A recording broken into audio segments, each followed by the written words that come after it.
ang ating pangangatawan. Tulad nga nung nakwento nung isang bagong empleyado, sabi niya mahina daw yung katawan niya kaya ang advice sa kanya ay mag-vitamins ng mag-vitamins para daw hindi siya mabilis manghina. Kasi kapag nag-absent siya, wala siyang sweldo. Sa atin naman, kung tayo ay manghihina, paano natin magagamit at maluluwalhati ang ating Panginoon sa pamamagitan ng ating buhay? At sa gabi pong ito, ang atin pong pag-aaralan ay katapatan sa mga maliliit na bagay. Atin pong buksan ang ating Biblia sa Aklat ng Lukas, Kabanatang 16.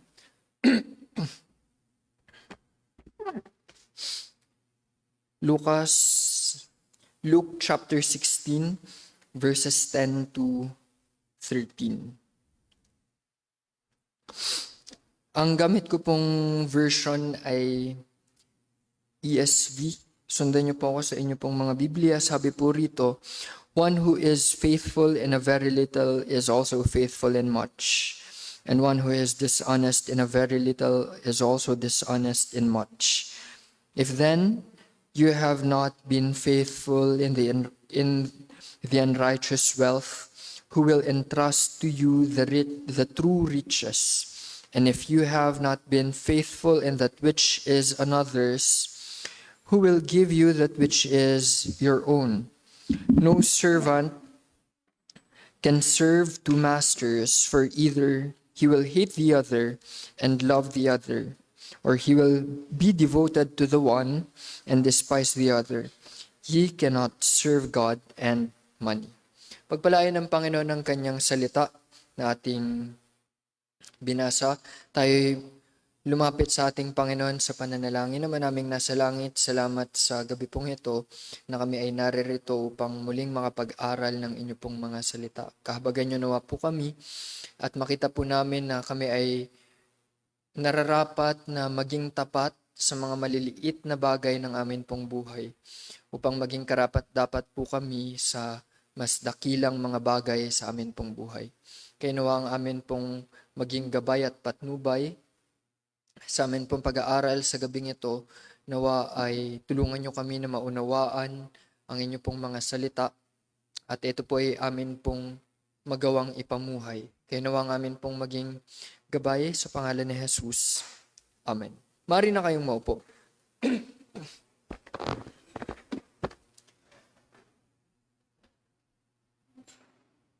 Ang pamagat ng ating pag-aaral sa gabing ito ay faithfulness in little things. Katapatan sa maliliit na bagay. Ang tunay na katapatan, yan ay nasusukat sa pamamagitan ng mga maliliit na bagay.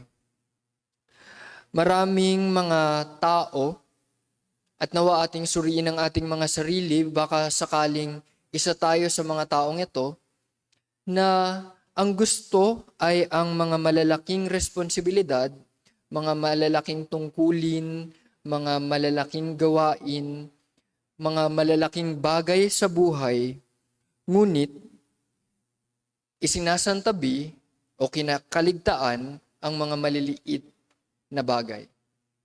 Nung tayo ay mga bata pa lamang, tayo ay nagsimula sa mga simpleng bagay. Ano yung mga simpleng bagay na iyon? Nung tayo ay bata, naalala ko nung ako ay nursery, isa sa pinag-aralan namin ay gumuhit, sundan yung mga broken line para mabuo yung bilog o tatsulok o yung parisukat. Bakit ginagawa yon? Upang masanay yung kamay ng bata sa pagguhit. Ang sumunod naman doon ay pagsusulat ng letra. Susunod ka rin lamang doon sa mga broken lines. Hanggang sa susunod, ikaw na yung sariling magsusulat at parami ng parami ang iyong isinusulat. Nung ako ay bata pa, ang iniisip ko, sana matapos na itong pagsusulat ko ng letter. Hindi ko alam habang buhay pala yung dadalhin ang pagsusulat.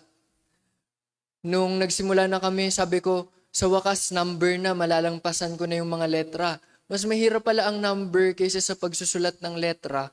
Kasi sa number, hindi ka lang magsusulat ng numero. idadagdag mo pa, ibabawas mo pa, i-multiply mo pa, i-divide mo pa. Sabi ko, pahirap pala ng pahirap ang buhay.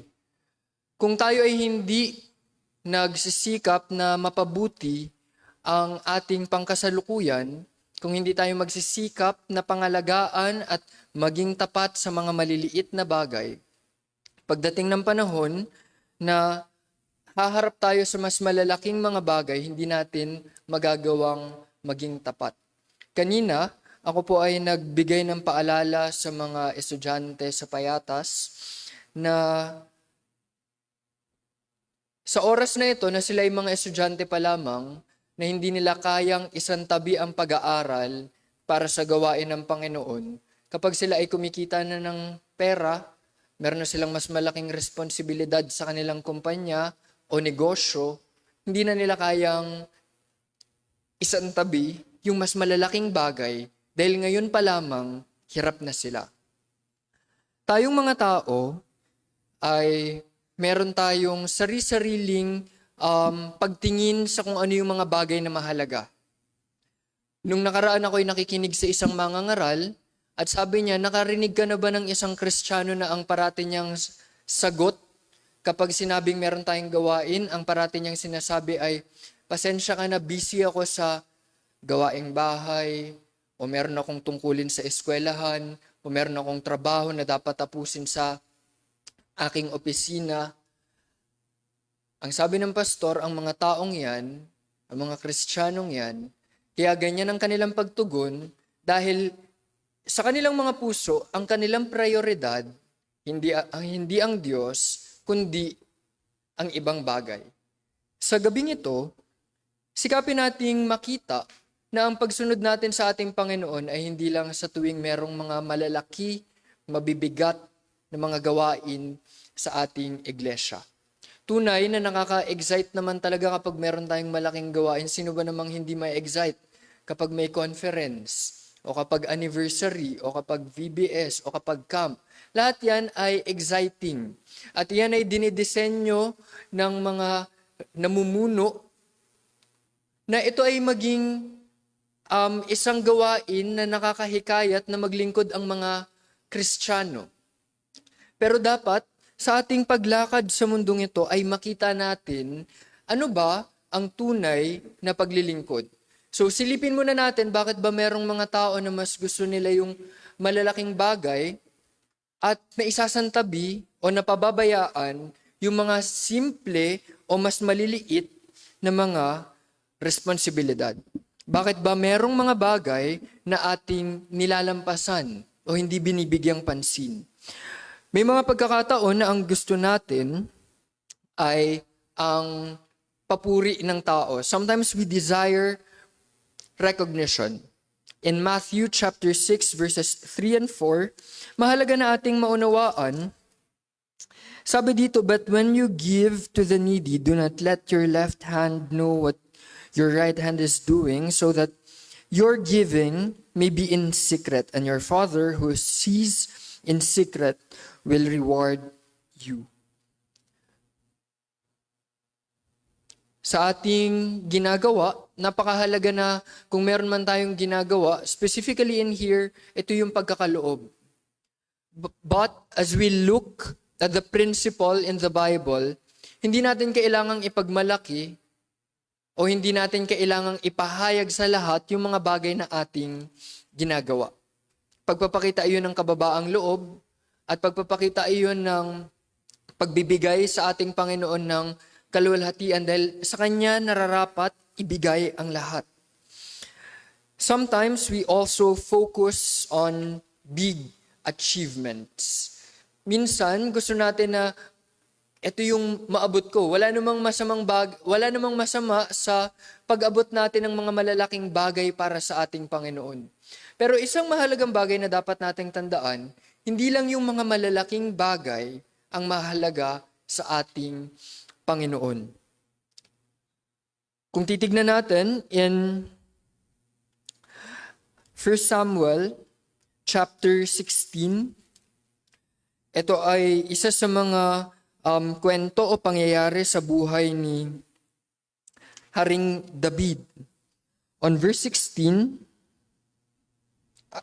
chapter 16, verses 11 to 13, sabi dito, "Then Samuel said to Jesse, 'Are all your sons here?' And he said, 'There remains yet the youngest, but behold, he is keeping the sheep.'" Nabasa ba ninyo yung talata? Are you opening your Bible? Just a reminder para sa bawat isa, sikapin natin sa ating pagbasa ng talata, ikaw mismo yung nagbabasa. Huwag ka lang nakatulala. Alam nyo, last Tuesday, kung hindi ako nagkakamali, last Tuesday, nagkaroon kami ng meeting patungkol sa, a short English lesson, kung paano suriin ang mga talata ng Biblia. So we are studying English so that bilang mga mag-aaral at mangangaral ng salita ng Panginoon, magkaroon ng kakayahan ng bawat isa to completely and fully understand yung talata. Ngayon, as we are reading verse 11, nakita nyo ba kung paano tumugon si Jesse? Sabi ni Samuel, ng propeta, "Jesse, meron ka pa bang mga anak? Nandito na ba ang lahat?" Ang tugon ni Jesse, meron pang isa yung pinakabata, pero siya, ginamit niya yung word na, "Behold, he is keeping the sheep." Pero sabi niya, pagmasdan mo, siya ay nag-aalaga lamang ng tupa. Alam niyo yung statement na ito ni Jesse, minamaliit niya ang pag-aalaga ng tupa. Iniisip ni Jesse, tagapag-alaga lang namin yun ng tupa. Itong mga pinresinta ko sa yung mga kapatid niya, ito ay mga sundalo. Marami na tong mga narating sa buhay. Pero alam niyo ang hinahanap pala ng Panginoon? Hindi yung may mga malalaking nagawa na, kundi yung mga taong nagiging tapat kahit sa maliit. Makikita kaya natin si David na tapat sa maliliit na bagay? We can see sa kanyang daan-daang mga tupang inaalagaan, nang may kinuha ang lobo, leon, oso, anong ginawa niya? Nakipaglaban doon sa mga mababangis na hayop. Nung ako ay nagpunta ng Singapore, first time kong pumasok doon sa night safari, meron kang sasakyan na parang tren or maliit na bus, tapos iikot yun doon sa buong kagubatan. At alam niyo, isa sa mga dinaanan namin ay leon. Dati nakakita na rin naman ako ng leon. Kung kayo ay nakapunta sa Manila Zoo, yung leon doon parang matamlay, tas pagod na sa buhay, payatot.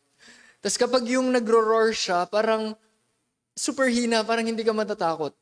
Pero alam niyo, nung nagpunta ako doon, sabi ko, ganito pala talaga yung leon, no? Kaya pala tinawag siyang King of the Jungle kasi nakakatakot talaga yung tunog ng leon. At kami ay malayo at may harang na parang ilog. Sabi ko, nakakatakot kasi kahit malayo, ang laki niyang tignan. Parang mas malaki talaga siya sa tao. So kapag nasunggaban ka niyan, wala na, patay ka na. Unless siguro may baril ka o masaksak mo agad siya, maunahan mo. Pero talo ka sa leon. Pero isipin ninyo kung sino si David. Siguro kung ako yung nasa kalagayan ni David at ninakaw yung isa kong tupa, sabihin ko sa tatay ko, "Tay, pasensya ka na.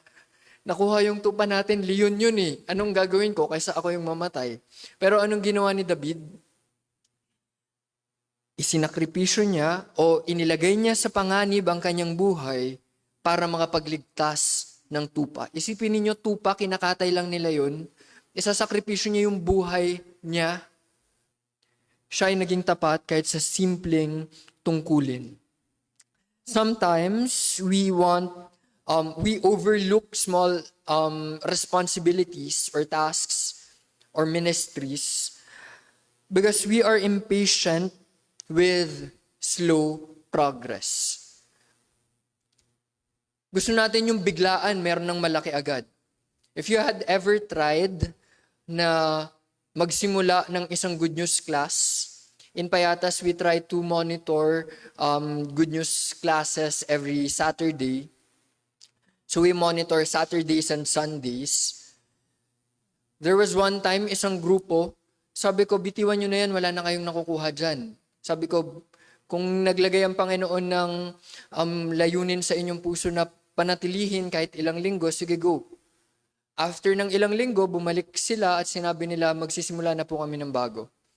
And nung sila ay nagsimula, alam nyo ba, wala namang madali sa pagsisimula. And sometimes, this brings us to this impatience na ayaw na nating magpatuloy. Ang tagal naman ng progreso, parang ayoko na. Ayoko nang magpatuloy. So sometimes we let things to just stop dahil we leave things dahil hindi naman tayo nag-i-improve. Pero dapat nating maunawaan, ang ating Panginoon ay nagbibigay ng kanyang gantimpala on Galatians chapter 6 verse 9. Sabi dito, ang ginamit dito na analogy ng ating Panginoon ay ang pagbubunga. On verse 9, and let us not grow weary of doing good, for in due season we will reap if we do not give up. Ikaw ay aani. Ano yung pag-aani? Wala naman sigurong nagtanim dito ngayong gabi, tas bukas nag-aani ka na. Isa sa pinakamabilis sigurong naranasan kong itanim na merong ilalabas na bunga ay yung munggo. Nasubukan niyo na ba magtanim ng munggo? Nung ako ay elementary, I think I was in grade 1, iyon yung pinakaunang project ko. Experiment. Sabi dun sa libro namin, maglagay ka ng bulak, sa ilalim ilagay mo yung munggo, tabunan mo ulit ng bulak at patakan mo ng tubig. At alam nyo, after 3 days, may umuusbong na. At I think 2 weeks or 3 weeks, ang laki na niya. Napakabilis. 3 weeks. Kapag nagtanim ka ng mangga, it may take, I think, 10 or 8 years. Tama ba? 5 to 10 years, I think. Napakahaba ng panahon. And the Lord is telling us, doing good is like sowing seed. Parang ikaw ay nagtatanim. And eventually, if you keep doing good, you will reap. You will harvest if you do not give up. And sometimes, we misunderstand God's calling. Minsan iniisip natin na ito siguro yung para sa akin kaya ayokong gawin yung bagay na yan. I was watching isang vlogger. Sabi niya, ako ay isang basketball player. Pero dahil hindi naman siya ganun kahusay, hindi siya nag-progress sa kanyang profession as basketball player. Alam niyo yung nangyari sa kanya, inimbitahan siya nung game na maging courtside player. Sabi niya, ayokong maging reporter. Player ako yung pinag-uusapan, hindi ako yung nagtatanong dun sa mga player. Pero alam niyo, eventually nag-give in siya at ginawa niya na maging reporter. At ngayon, isa na siya sa mga sikat na mga reporter. Bilang mga Kristiyano, sometimes, we try to neglect the calling of God. At minsan, iisipin natin, hindi ako tinawag ng Panginoon para sa mga maliliit na bagay. Tinawag ako ng Panginoon para sa mga malalaking bagay. But we have to remember, on John chapter 13, verses 14 to 15, alam niyo yung ginawa ng ating Panginoon, ito yung tinuro ni Pastor Reden kanina, if you were listening. Alam niyo yung anong pinangaral ni Pastor Reden? Kung gusto mong maging dakila, kailangan ikaw ang pinakamababa. Si Kristo, ipinakita niya na walang maliit na tungkulin na hindi niya pwedeng gawin. Alam niyo anong ginawa ni Kristo? Ang maghugas ng paa. At ang paa ay ang pinakamarumi sa lahat. Ang ginawa ng ating Panginoon, kanyang nilinis, hinugasan ang paa ng kanyang mga lingkod, at ipinakita niya na kaya niyang gawin kahit ang pinakamababa para sa kanyang mga lingkod.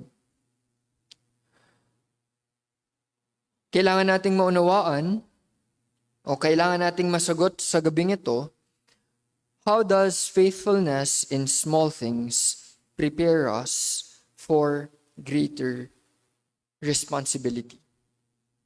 Bilang mga lingkod ng ating Panginoon, how can God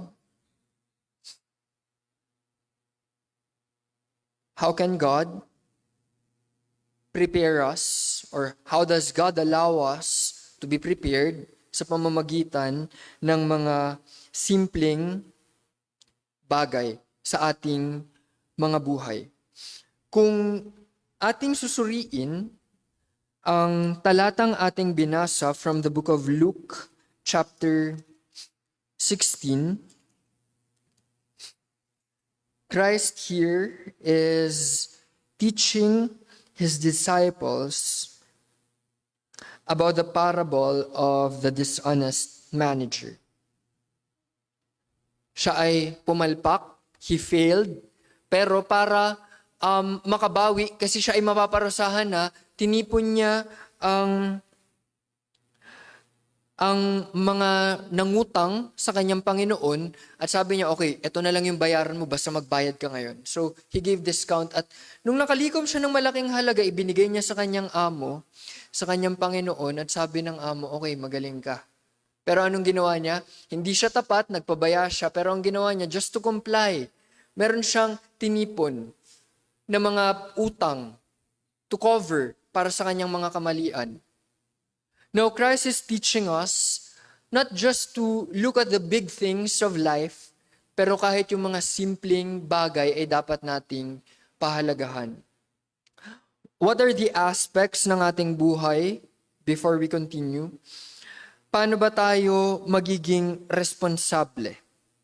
Saan ba natin dapat makita itong mga simpleng mga bagay na dapat nating kung saan dapat tayo magpamalas ng katapatan?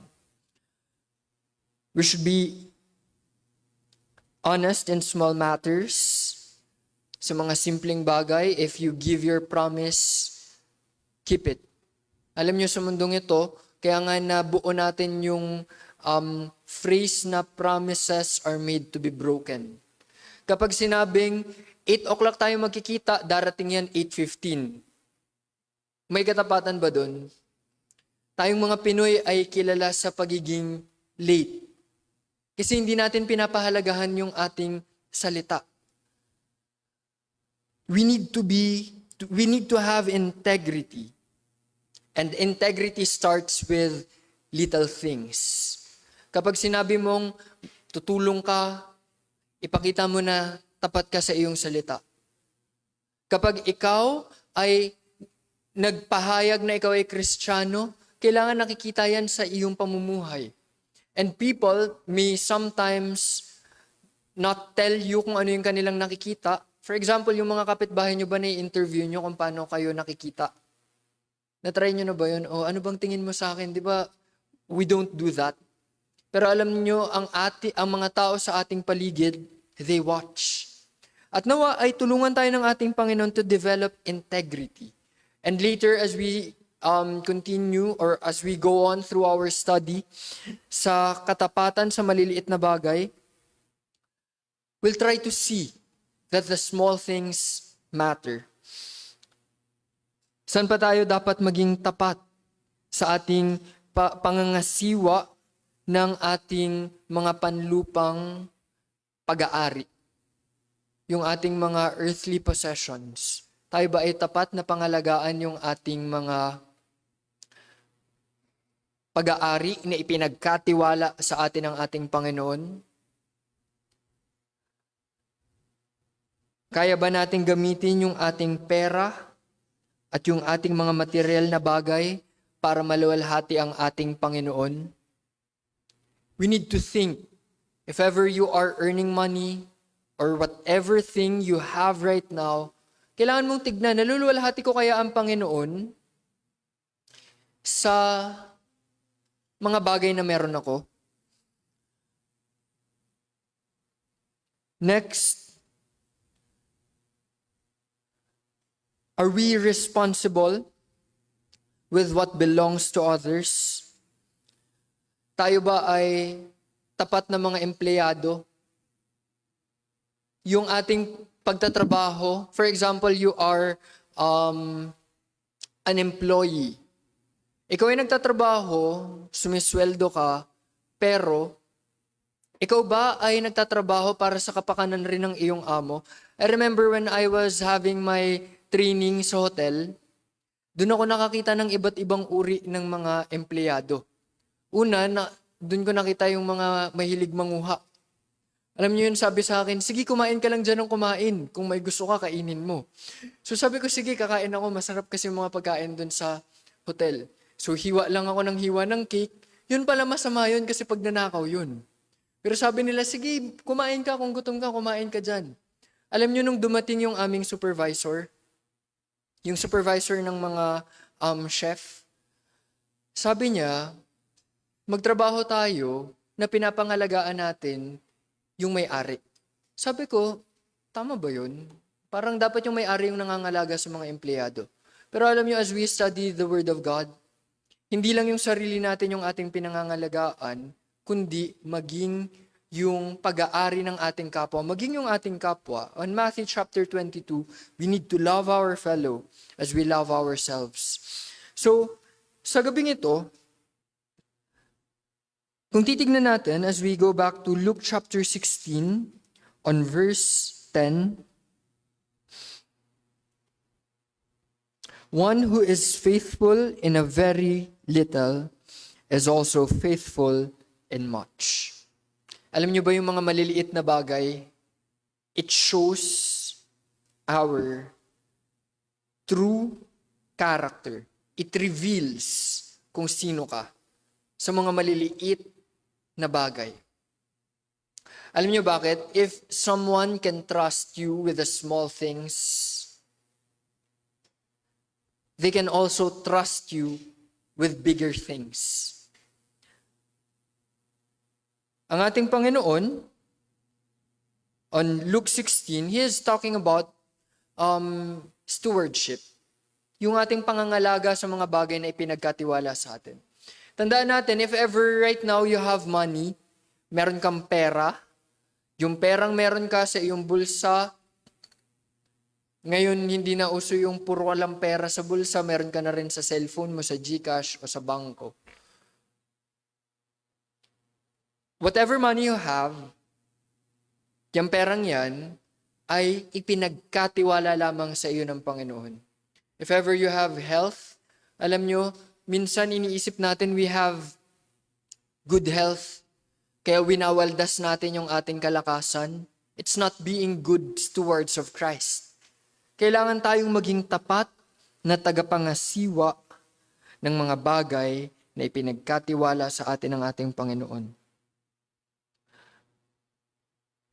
So, paano tayo naihahanda ng mga simpleng bagay? Una, it reveals kung sino ka.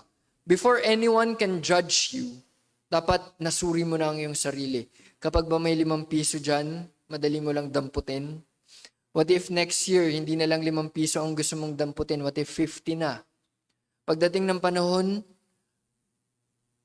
mas malaki pa sa 50 pesos.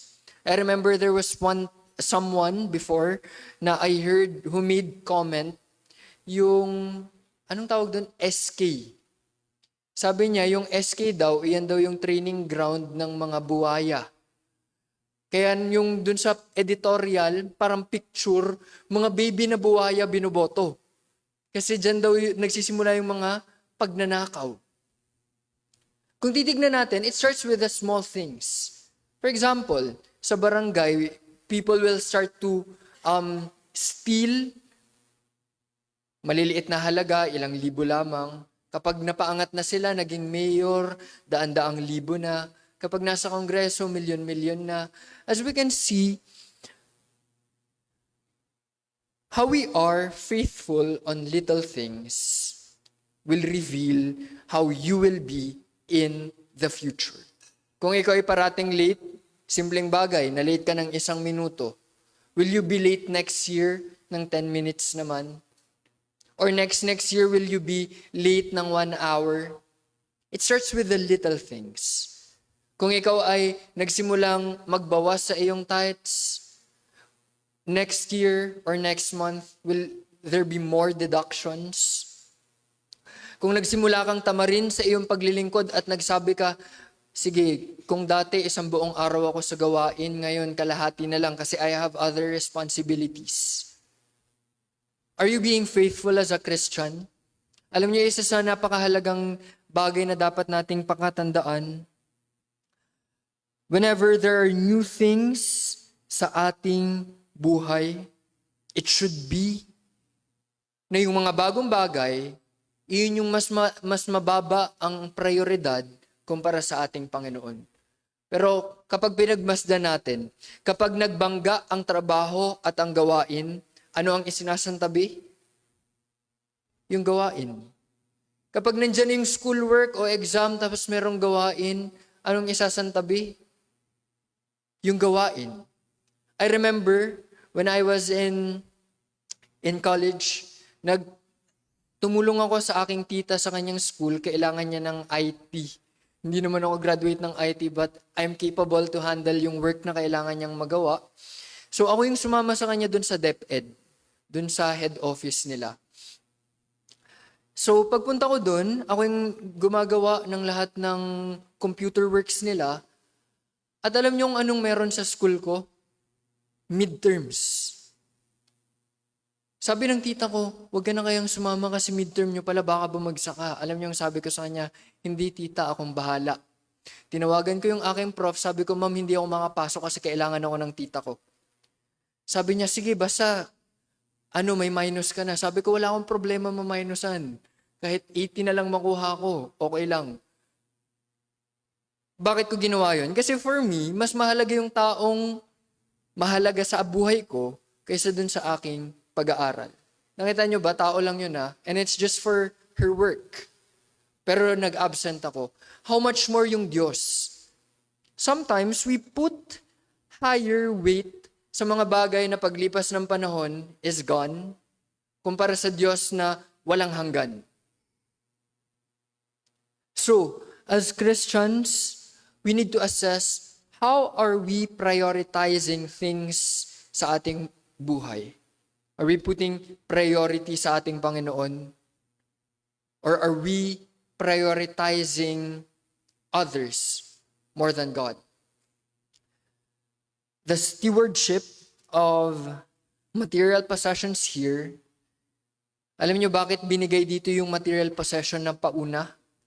Dahil kung paano po pinapangasiwaan yung pera mo, yun yung pinakamaliit sa ating mga buhay. Kung hindi ka masusi sa pangangasiwa sa pinakasimpleng bagay sa iyong buhay, paano mo naman mapapangasiwaan yung mga bagay na pangwalang hanggan? If you cannot serve God, hindi mo pwedeng matanggap yung mga pagpapala ng Panginoon sa iyong buhay. In the book of kanina, we had discussed from the book of 1 Samuel chapter 16 verses 11 to 13. Si Haring David, nakita niyo ba kung gaano siya katapat sa pagpangangalaga ng kanyang mga tupa? Kung ikaw yung nasa kalagayan ni Jesse at anak mo si David, iisipin mo, oo nga, parang hindi karapat-dapat si David kasi tagapag-alaga lang yan ng aming mga tupa, ng mga alaga naming hayop. Yung mga tupa mababaho, madudumi. Paano yan magiging hari? Sa kanya yung pinakasimple at pinakamaruming trabaho. Pero alam niyo yung sabi ng Panginoon kay Samuel, hindi iyan.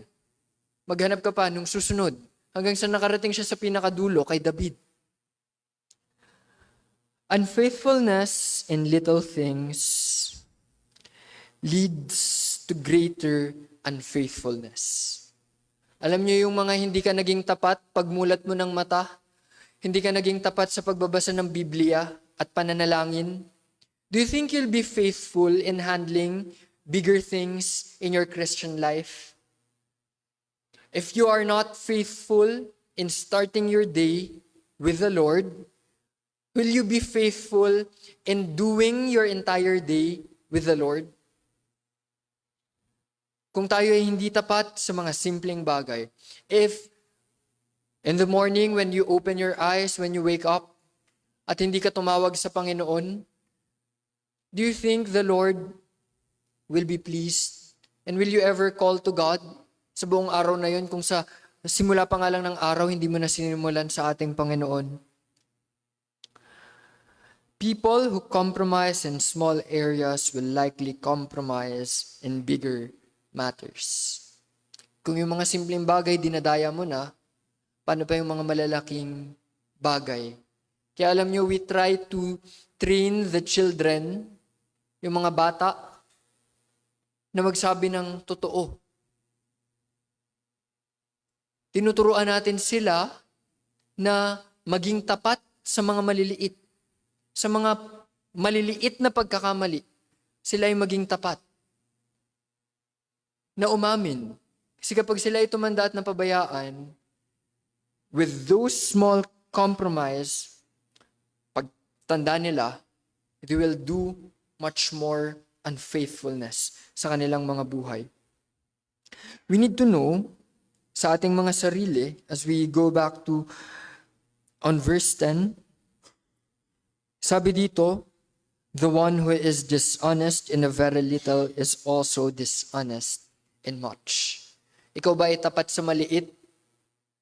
Dalawa lang yan ang pwede nating maging sagot. Oo o hindi. And when we talk about maliit, ito yung mga bagay na halos hindi na mapansin ng iyong kapwa. Meron ba ditong napapansin ng iyong kapwa kung nakapag-devotion ka every day? Halimbawa, if I stand here at tumingin ako sa bawat isa, hindi ko na mapipinpoint, sino kaya dito sa mga to yung nag-devotion kahapon o nung Wednesday o kaninang umaga? Sino kaya dito yung lumapit sa Panginoon sa pananalangin? Other people cannot see. They will never know. Yung mga simpleng bagay. Sometimes we're not even concerned sa mga maliliit na bagay sa buhay ng ating kapwa. Pero alam mo, ikaw na pinagkalooban, pinagkatiwalaan ng buhay ng Panginoon, you have to be faithful in the little things of your life. At alam nyo, the smallest thing sa ating mga buhay, yan yung mga bagay na halos maisip mo nga na hindi naman ata to mahalaga. And the moment na maisip mo na hindi mahalaga yan, kaya ko yan, dapat kang magdalawang isip. As you wake up, as you handle your money, as you handle your time, as you handle your promises, kailangan nating magsuri. Kasi kung hindi tayo tapat sa maliliit, hindi tayo magiging tapat sa malalaki.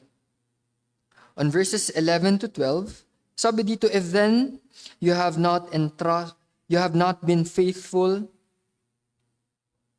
in the unrighteous wealth, who will entrust to you the true riches? And if you have not been faithful in that which is another's, who will give you that which is your own?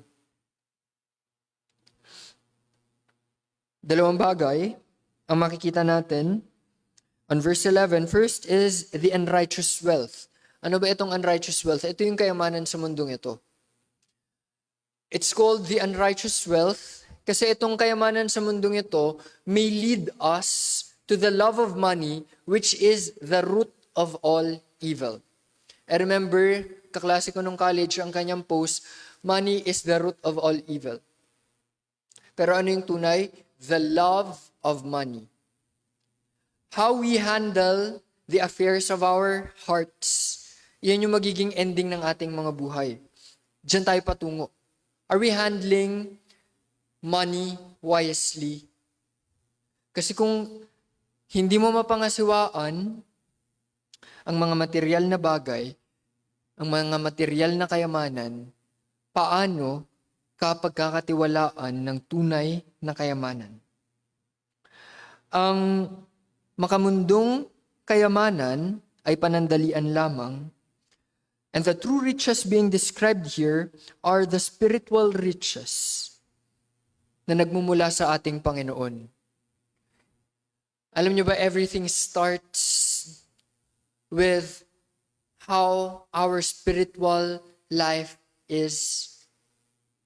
Tingnan natin in the book of 3 John. Noong nakaraang Webes in Payatas, kami ay nagkaroon ng prayer time at ang naging kapartner ko ay yung mga maliliit na bata, yung mga elementary, mga batang mas maliliit pa kay Mon.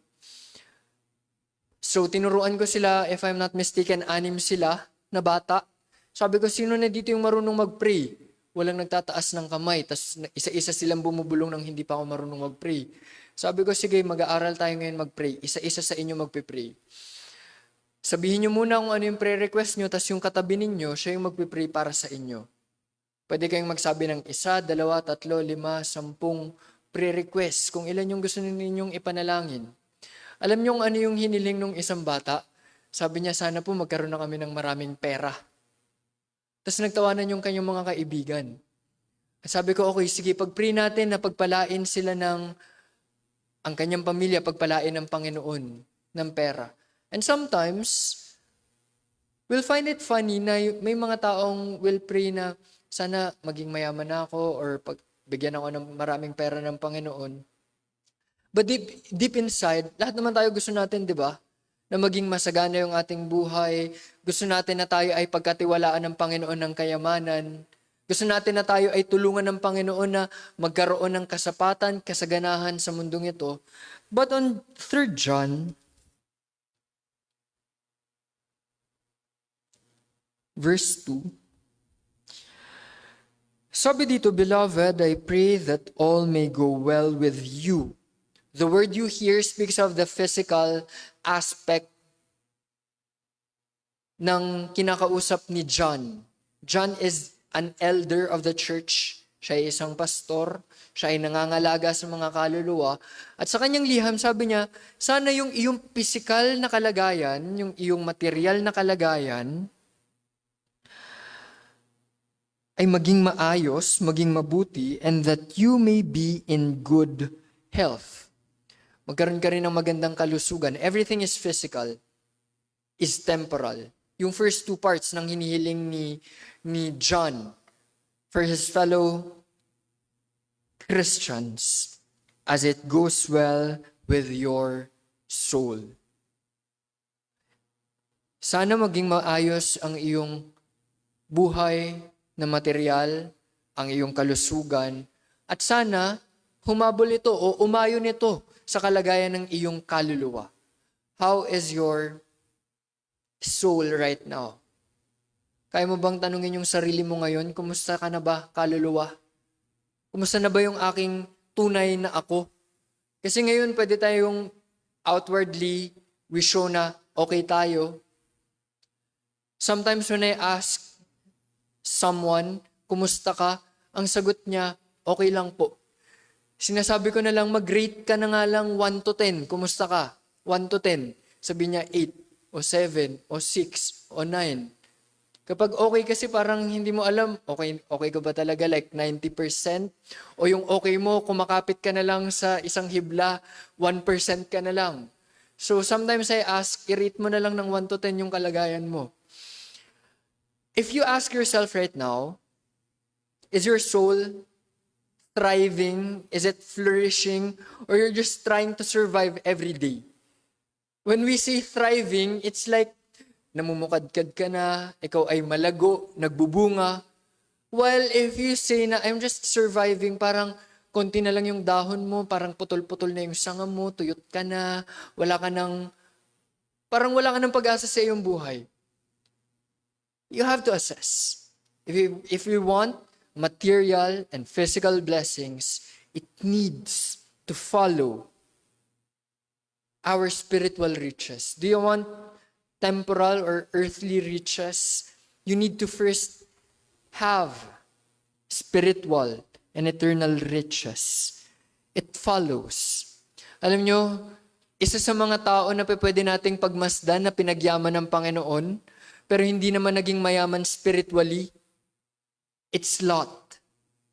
At makikita natin, kalunos-lunos ng pinagdaanan ng kanyang pamilya.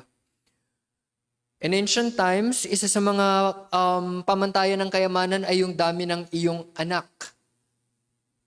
Hindi na natalakay kung ilan yung mga anak ni Lot, pero meron na lang siyang natitirang 2 anak na walang asawa. Nung siya ay tumakas, bitbit niya ang kanyang asawa at 2 anak na babaeng walang asawa, so they are 4, 3 babae, 1 lalaki.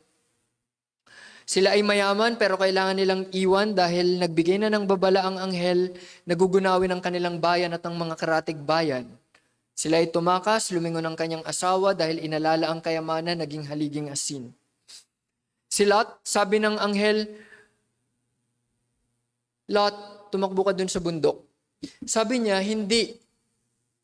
Doon ako sa susunod na bayan. Sabi ng anghel, gugunawin yan, pero hindi ko yan gugunawin para sa'yo, tumakbo ka dun sa susunod na bayan. Nang tumatakbo si Lot at nakita niyang umuulan na ng apoy, alam niyo ba, sabi niya, baka gunawin ng Diyos din itong susunod na bayan, so doon na lang ako sa kabundukan. Nakita niyo, wala siyang pagtitiwala sa salita ng Panginoon sa pamamagitan ng anghel. Nung sila ay nagtago sa kabundukan, inisip ng kanyang mga anak, wala na sigurong lalaking nabubuhay sa mundong ito. Kailangan nating magkaroon ng mga anak. Lasingin natin si tatay. Nagkaroon sila ng anak sa kanilang tatay. So sila, 2 yung meron siya. Apo at anak. Iisa. Bakit? Dahil sinira ng kayamanan yung sira na nilang buhay. Lalong sinira. Can you ever say na nasira lang yung buhay ni Lot nung siya ay yumaman? No. Mayroon ng problema sa buhay ni Lot. Nung siya ay yumaman, lalo lang itong lumala. So do we want to have riches in this life? Kailangan tayong maging tapat sa kung anong meron tayo ngayon. And how can you be faithful dun sa kakarampot na pera ka, na meron ka? You have to be faithful in Christ. You have to be faithful sa mga simpleng bagay. Kaya nga sabi dito, as we go back to Luke chapter 16, alam nyo, isang mahalagang paalala ito, sometimes we just aspire to have riches in this world. Gusto kong maging maganda yung buhay ko, maayos, pero you're not faithful. Kahit pa ibuhos pa ng mundong ito ang magsweldo ka ng 1 million per week, hindi ka magiging mayaman.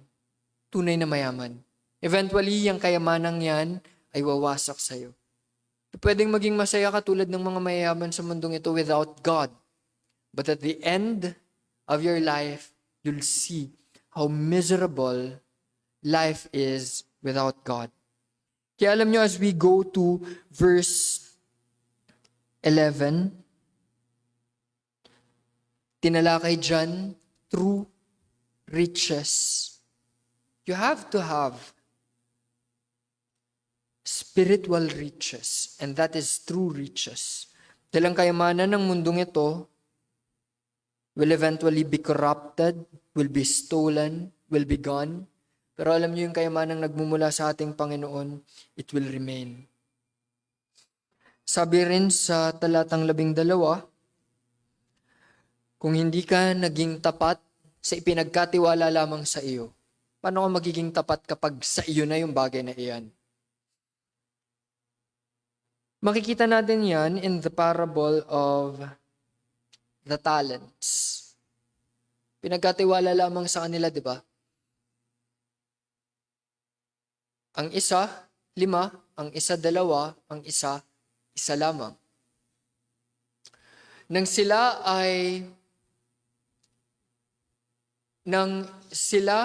ay iniwan ng kanilang Panginoon at bumalik muli ang kanilang Panginoon, yung merong 5, naging 5, nagkaroon ng bagong 5 at naging 10. Ipinagkatiwala sa kanya ang bagong 10. Yung may 2, naging 2 rin, ipinagkatiwala sa kanya muli ang naging 4 niyang talento. Ngunit ang isa, kanya lamang itinago. Hindi niya ginamit. Anong ginawa ng Panginoon? Kinuha yung meron siya at ibinigay dun sa may marami.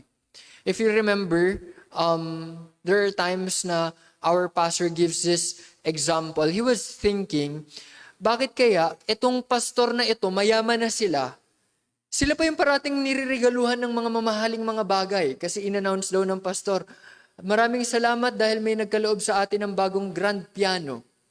Inisip ni Pastor Tim before, sana hindi na lang grand piano yung binili, hinati-hati na lang sa mga may hirap na pastor. Alam nyo, while he was thinking about, sana hinati-hati na lang yung pera para sa mga tunay na nangangailangan kasi itong church na to, mayaman na ito. Alam nyo, he was corrected. Naisip niya, itong pastor na ito ay nagsikap, naging tapat, kaya pinagpala siya ng pinagpala ng Panginoon. Ang kailangang matutunan ng mga pastor ay maging tapat sa kung anong meron sila upang sila rin ay pagpalain ng ating Panginoon. Sometimes we look at others and we don't know, we don't understand bakit kaya sila pinagkakatiwalaan pa ng Panginoon ng ganyan. It's because they had showed na sila ay karapat-dapat. And we're not just talking about wealth. It's not just about wealth. Kasi marami ring mga mayayaman na mukha lang masaya sa panlabas.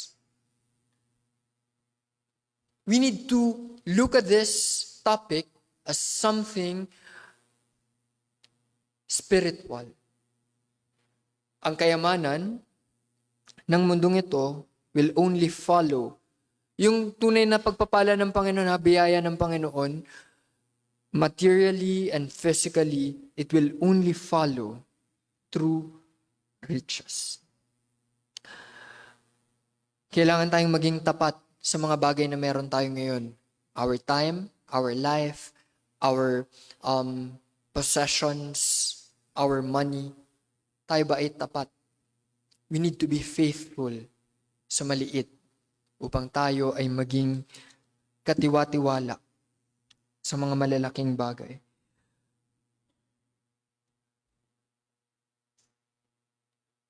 Whenever, on verse 13, we look at the riches of this world,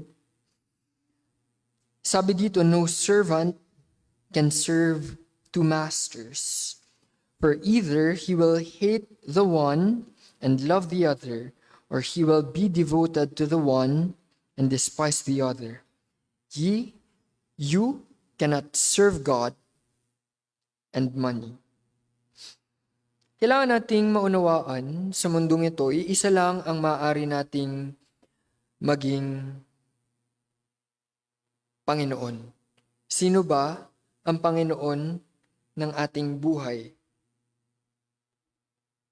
sa oras na ito? We'll see a similar verse from the book of Matthew chapter 6 na iisa lang yung pwede natin paglingkuran, ang Diyos o in Matthew chapter 6, it says, Mammon. You cannot serve God and Mammon. Alam niyo yung salitang Mammon, it's the name of their God of wealth. Hindi ka pa pwedeng maglingkod sa Diyos ng mundong ito, ang kayamanan. Hindi ka pa pwedeng maglingkod sa iyong sarili, sa iyong pamilya, sa iyong trabaho, sa iyong pag-aaral, sa iyong kaibigan, o sa anumang bagay, habang pantay na naglilingkod ka sa Diyos. Kailangan namimili tayo. Sino ba ang mas mahalaga para sa atin?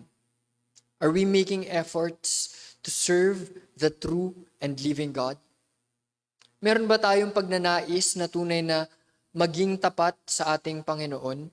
If we go to Hebrews chapter 11, ating silipin ang buhay ni Moises.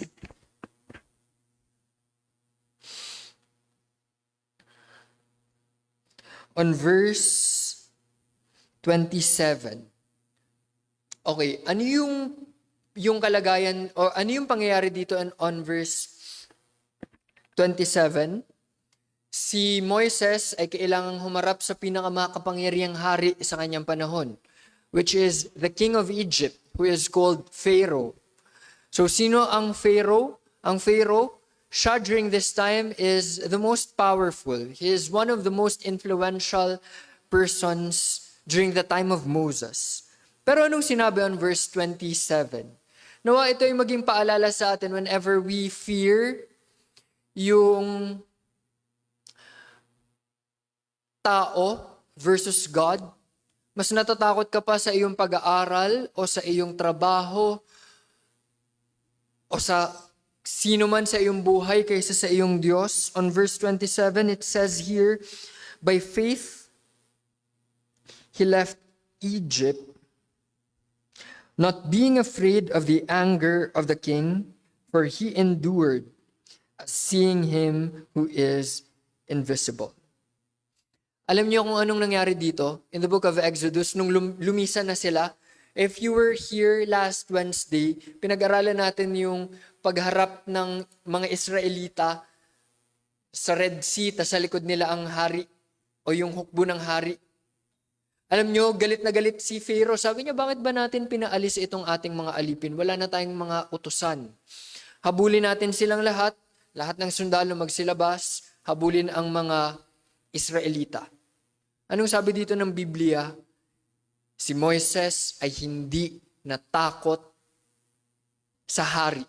Sino ito? Hindi lang to barangay captain ha. Hindi lang ito basta mayor o hari ng isang maliit na bansa. Siya ang hari ng pinakamakapangyarihang bayan. Isa sa pinakamakapangyarihang bayan sa kanyang panahon, ang Ehipto. Pero anong naramdaman ni Moises? Anong sabi dito? Hindi siya natakot. Do you fear money more than God? Naranasan nyo na bang mawala ng pera at kayo ay nalungkot? Yung kalungkutan na yan, ibig sabihin na wala kasi yung pinagkakatiwalaan natin. Kapag ikaw ay nalungkot dahil nawala yung taong mahalaga sa'yo, of course, it's normal. Pero yung lungkot mo ba is like you're longing for that person? Or kung nawalan ka ng trabaho, of course, sino ba naman yung natanggal ka sa trabaho o nag-resign ka dahil may problema at ikaw ay sobrang saya pa? Kapag may nawawala sa ating buhay, it's normal na malungkot ka o matakot for your future. Pero alam nyo ba, yung tinutukoy on verse 27, we'll see here, bilang tao, sa tingin nyo, hindi kaya natatakot si Moises na ang mga kalaban nila nakasuot ng kalasag, nakasakay sa mga karawahe at mga kabayong pandigma, at merong mga sandata habang sila nakanormal na damit, may mga bit-bit na mga gamit pero hindi siguro makakapatay ng mabilis kung makikipaglaban sila, hindi kaya siya matatakot. Pero alam nyo, itong dapat nating pakatandaan. In this life, as we are studying about being faithful on the little things of life, upang tayo ay pagkatiwalaan sa mga mas malalaki, mas dakilang mga bagay, alam niyo, dapat nating maunawaan why Moses endured. Bakit siya nagtiis sa lahat ng paghihirap? Because sabi on verse 27, because he saw him who is invisible. Alam niyo kung sino yung invisible God in the book of Timothy? It is the God, the all-powerful living God. Ikaw ba ay nagtitiwala pa sa Diyos na makapangyarihan sa lahat? If yes, makikita natin na dapat ang pinapahalaga natin sa ating mga buhay ay ang ating Panginoon at hindi ang anumang bagay o sino man o maging ang ating sarili. Kapag nahati ang ating katapatan, nagkaroon na ba kayo ng kaibigan na akala mo kaibigan mo, pero kaibigan rin pala nung iyong kaaway? Alam niyo yun, anong tawag dun? Parang sa simpleng salita nating mga Pilipino, parang plastic. Loyal siya sa isa, loyal din siya sa'yo. Ibig sabihin, hindi siya loyal sa sino man. Alam niyo ba, sometimes we hate people na hindi tapat sa atin. Minsan iisipin natin, kaibigan kita, bakit kaibigan mo si ganito o si ganyan? Bakit tapat ka sa kanya, tapat ka sa akin? Sinasabi mo sa kanya yung sinasabi ko, sinasabi mo rin sa akin yung sinasabi niya sa iyo. Anong pinapakita ng taong yun? Meron siyang divided loyalty. Pero alam nyo, kung galit tayo sa ganung tao, dapat mas magalit tayo sa ating sarili if we have divided loyalty. You should not fear people while fearing God. Kailangan mong mamili iisa lamang. We have to fear God. Ang tunay na paglilingkod, ang tunay na paglalaan ng ating buhay para sa ating Panginoon is devotion. Alam niyo yung ibig sabihin ng word na devotion? You are devoted to do something. Alam niyo bakit yung morning Bible reading and prayer natin, ang tawag ng marami ay devotion? Kasi first of all, you have to be devoted to that thing doon sa pagbabasa at pananalangin. And it is you devoting your life sa Panginoon. Ipinagkakaloob mo ang iyong sarili sa iyong Panginoon. Ang tunay na paglilingkod sa Panginoon is us offering our life completely to God, and that is seen in Romans chapter 12, verse 1. Ang nais ng ating Panginoon sa atin is complete faithfulness. Are we completely faithful to God? O yung ating katapatan ay kapag meron lang mga mahalagang bagay? Kapag mga simpleng bagay, okay lang. Sige, palipasin na natin yan. Like kanina, yung maraming mga tagapagturo ng mga estudyante ang walang pagpapahalaga sa oras. Minsan iisipin natin, okay, simple lang naman yan kasi last week, tapat naman ako, so ngayon okay lang. Alam niyo, isa sa mga problema nating mga tao, when we play with legality. Kaya dapat tayong maging maingat. As leaders, kailangan tayong maging maingat to give yung leeway. O sige, kung busy kayo, okay lang na maging late. O sige, kung marami kayong gagawin, okay lang na maging absent. Alam niyo bakit? It creates a dangerous avenue kung saan yung mga tao will think, okay, kapag pala maraming gawain, pwede na akong mag-absent. Kapag pala meron akong mahalagang mga tungkulin, pwede ko nang isantabi ang gawain ng Panginoon. Pero alam nyo, the Christians in the book of Acts, alam nyo yung sinasakripisyo nila? It's not just schoolwork or work or household chores. Hindi lang nila sinasakripisyo na magkakasakit sila. Ang sinasakripisyo nila ay pwede silang ipapatay. Pero alam nyo, sa panahon natin ngayon, we don't care. Okay, may gawain tayo, magtuturo ng mga bata, o choir, or prayer meeting, o pagsamba. Okay lang malate kasi yung iba nga late. I was talking to someone, sabi ko, bakit ka ba parating late? Alam nyo anong sagot niya? Meron po kasing mas late pa sa akin, kaya okay lang.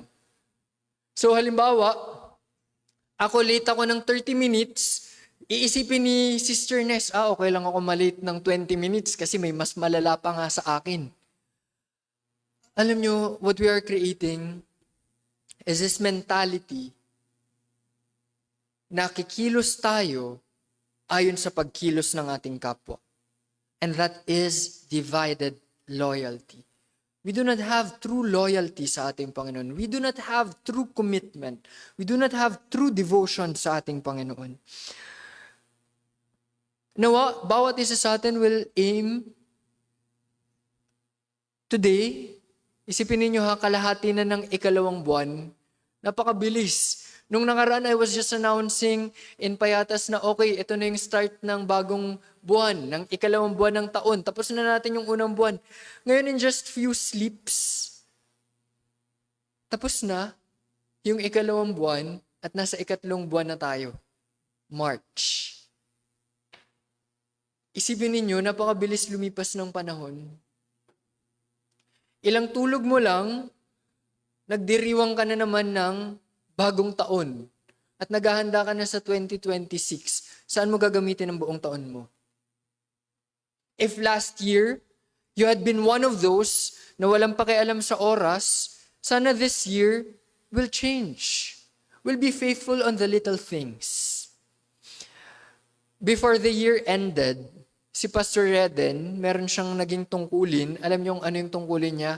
Siya yung tagalista Nakalagay doon yung pangalan, tas yung oras kung anong oras dumating. Sabi ko, grabe, may ganun palang late. Halos 2 oras. Okay pa sana yung, okay, galing akong work, ganyan. O kaya galing akong school. Pero Sunday morning, patapos na yung preaching. Malapit na mag-offering. Doon pa lang nailagay yung kanyang oras. Sabi ko, grabe. Pero alam nyo, on my part, it should not be a way na, okay, ako yung maaga, lahat kayo, unfaithful. It should be my opportunity to pray. Okay, merong late. Halimbawa, si Sister K, na-late siya ng 2 hours. Instead of laughing at Sister K, late yan. O hamakin ko siya, o chismis ko, yan talaga, parati ang late. Instead of doing that, I should pray for her. Yan ang tungkulin nating mga Kristiyano, to uplift the fallen. Pero ikaw na nangangasiwa ng iyong buhay, you should assess, ano ba yung mga maliliit na bagay na aking pinapabayaan? Are we unfaithful with time? Are we unfaithful with our Bible reading? Are we unfaithful with our giving? Are we unfaithful with our efforts for God? Anumang maliit na bagay, kailangan mong suriin. Because if you are unfaithful in little things, you will be unfaithful in much. Ang ating buhay, we need to serve God faithfully. Alam nyo, kahit yung mga simpleng bagay, if we do it for God, it will have eternal value. As we look on Matthew chapter 10,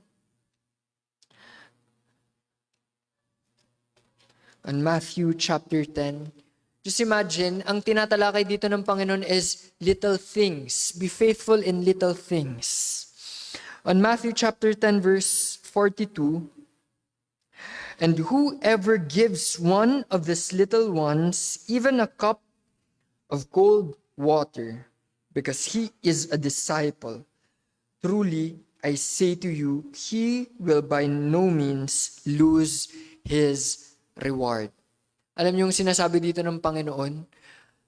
Kahit pala yung mag-abot ka lang ng malamig na tubig, bilang tagasunod ng Panginoon, bilang tagapagpahayag ng kabutihan ni Kristo sa iyong buhay, nagbigay ka lamang ng tubig, iyon pala ay may gantimpala.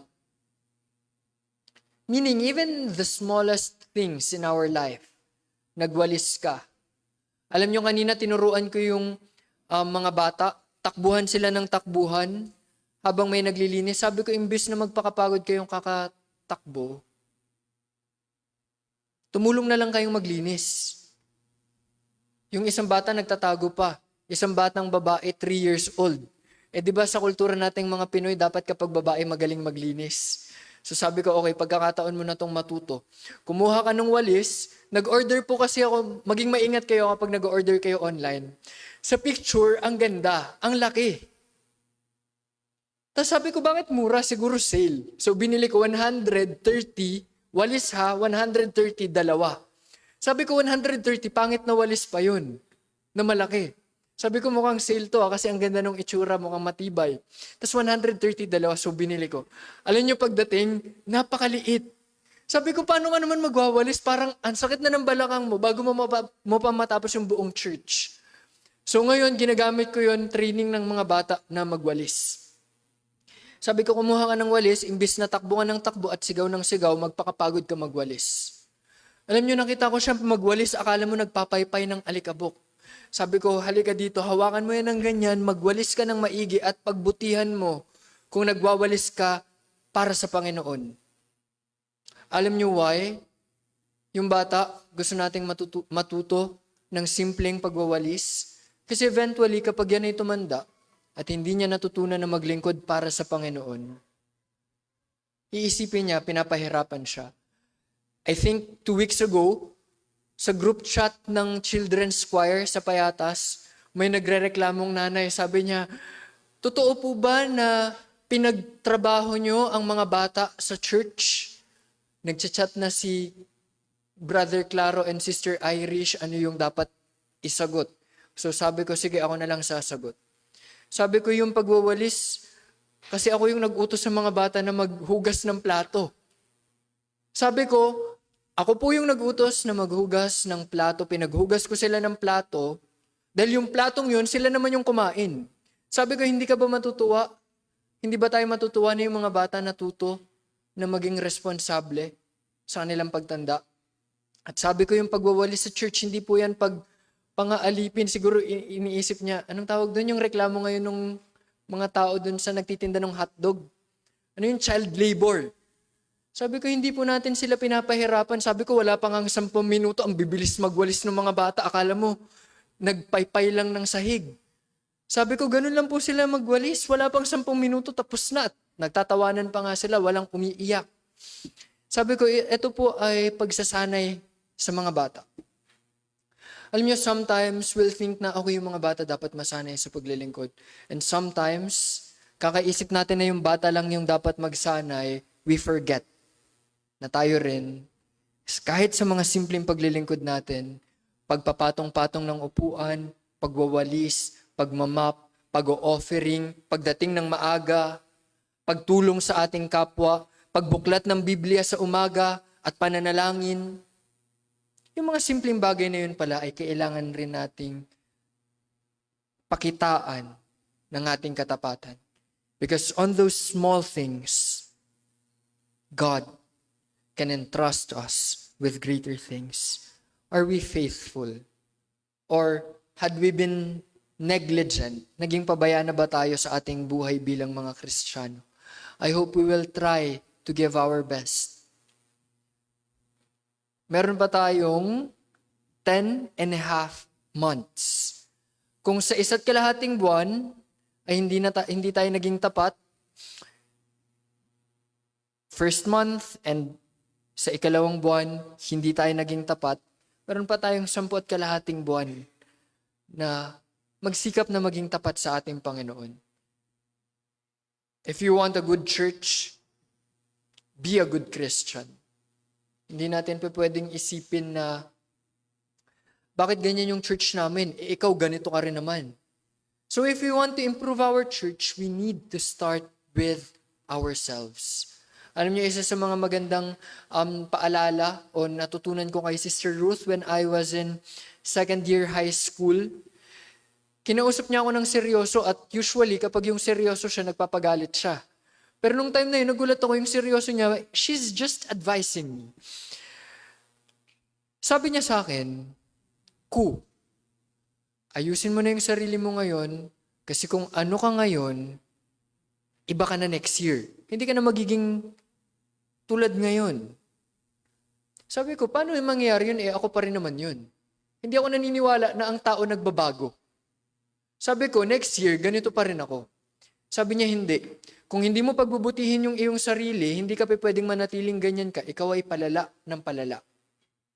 It's either you're getting better or you're getting worse.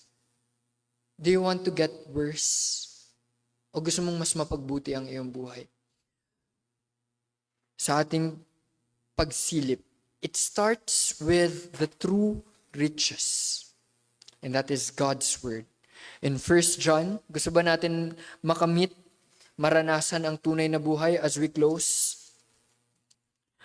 To have the temporal riches of this world, yung mga panandalian, kailangan mong makamit ang tunay na kayamanan. On 1 John chapter 1, last few days ago, nagkaroon kami ng meeting, ako, si Pastor Tim, and si Pastor Reden, and we discussed kung ano yung magiging mga topics for the coming weeks habang wala si Pastor Tim. So I was thinking before that, I will start a lesson from 1 John. Sabi ko, gusto ko sigurong ito na lang yung ipipreach ko 1 John kasi napakaganda. For me personally, it became a blessing. Yung book of 1 John. We studied this 2023 in Payatas. 1 John. And it was a blessing to me and I believe sa mga kapatid rin in Payatas. So, sabi ko, gusto ko sana maging ito gamitin. But we were given a different book to study and preach on. But I want to share with you this wonderful verse. On 1 John chapter 1, verse 1, that which was from the beginning, which we have heard, which we have seen with our eyes, which we looked upon and have touched with our hands, concerning the word of life. The life was made manifest, and we have seen it, and testify to it, and proclaim to you the eternal life, which was with the Father, and was made manifest to us. That which we have seen and heard, we proclaim also to you, so that you too may have fellowship with us. And indeed, our fellowship is with the Father and with the Son, Jesus Christ. And we are writing these things so that our joy may be complete. Alam nyo ba kung ano ang pasimula sa last verse on verse 4? Para yung kagalakan namin ay maging kumpleto, saan nagsimula yun? On verse 1. Word of life. Alam nyo ba kapag inunawa nating maigi itong word of life, hindi lang ito salita ng buhay. Alam nyo, the original writing from the Greek usage ng word of life, it says, ito yung salitang nagbibigay buhay. Gusto ba natin ng buhay na maayos? Gusto ba natin ng buhay na pinagpala? Ang kailangan natin ay ang salita ng Diyos. Let's go back to the small things. At alam niyo yung small things, these are the most important things sa ating buhay. Yung mga maliliit na bagay. Yung basic. At alam niyo yung basic sa buhay ng bawat isa sa atin. Let's start with daily reading of the Word of God and prayer. And everything will follow. Ang ibang mga bagay ay susunod lamang. Do you want riches? Do you want knowledge? Do you want favor? Everything will just follow as we live our life as disciples of Christ. Tayo pong lahat ay tumayo at tayo po ay manalangin. Tayo ay pumikit at tayo ay manalangin. Naman naming nasa langit, maraming salamat sa oras pong ito na pinagkalooban niyo po kami ng pagkakataon na kami ay makapag-aral ng inyong mga salita. Sa mga talatang amin pong nabasa, amin pong nakita, ng mga maliliit na bagay, kung kami ay magiging tapat, kami rin ay magiging tapat sa malalaking bagay. Ngunit kung hindi kami magiging tapat sa maliit, hindi rin po kami magiging tapat sa malaki. Nawa ay wag lamang naming hanapin ang mga panandaliang kayamanan ng mundong ito, ang pera, ang kasikatan, ang kaalaman, kundi ang amin pong hanapin ay ang tunay na kayamanan. At iyon ay matatagpuan sa inyo pong salita. Naway tulungan niyo kami na sa gabing ito ay magsikap kami na maging tapat sa mga maliliit na bagay. At wag po namin itong isantabi o ipagwalang bahala, kundi magsikap kami ng aming buhay ay tunay na maging malago at malalim sa inyong mga salita. Dahil mula sa inyong mga salita ay matatagpuan namin ang tunay na buhay. Gabayan niyo nawa po kami. At sa natitirang mga buwan ng taon pong ito, tulungan niyo kami na maging tapat na mga tagasunod po ninyo. Ang aming iglesia ay maging tapat upang kami ay maging karapat-dapat sa mas dakila pang mga pagpapala. Kaya nawa ang amin pong may taas at malulhati at sa amin pong mga buhay, nawa ang inyong kalooban na mangyari sa pangalan ni Jesus. Amen. Tayo po ay manatiling nakatayo at muli nating tawagin si Brother Luis para sa ating